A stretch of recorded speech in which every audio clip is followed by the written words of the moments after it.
Practically every day of our lives we see the Rock of Gibraltar, but it's not as common to see what's inside it.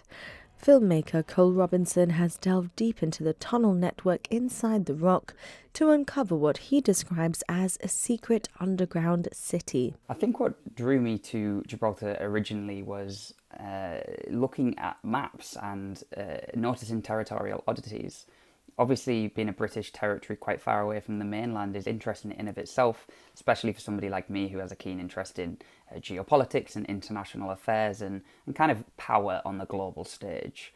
So when I looked into Gibraltar, what I wanted to tell with this story was why it's so historically strategically important and why it continues to be so today. But what I try to do when I put these pieces together is let's have a look at the history and let's have a look at something or a part of history that really embodies that. And obviously I came across the tunnels, which before making the documentary I wasn't familiar with. And to me, the tunnel system was this statement piece of intent, proof that this territory was obviously so valuable to Britain that they would go to such extreme lengths to protect it. You know, there's 55 kilometres of tunnels, some of them wide enough to host 2 lorries side by side. The tunnel system has, you know, at least 2 hospitals, the capacity to house up to 16,000 people, which is a feat of defence engineering. It's an absolute marvel, a fascinating part of British history.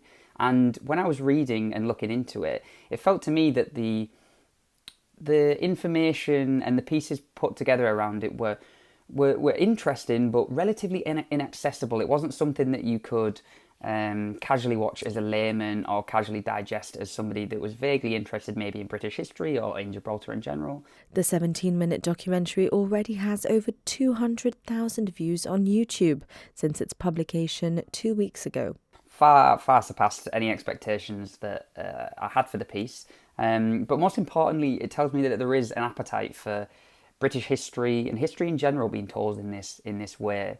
I really intentionally lean on the storytelling skills that I've built up as a filmmaker to try and make it as engaging as possible, because I think history, and obviously in this case British history, should be told in a way that's accessible and is easy to digest. I don't want it to be something that people don't enjoy consuming, because it's a fascinating part of history, but sometimes it's just, you know, some people don't want to read a wall of text or want to watch a 2-hour-long natural history documentary.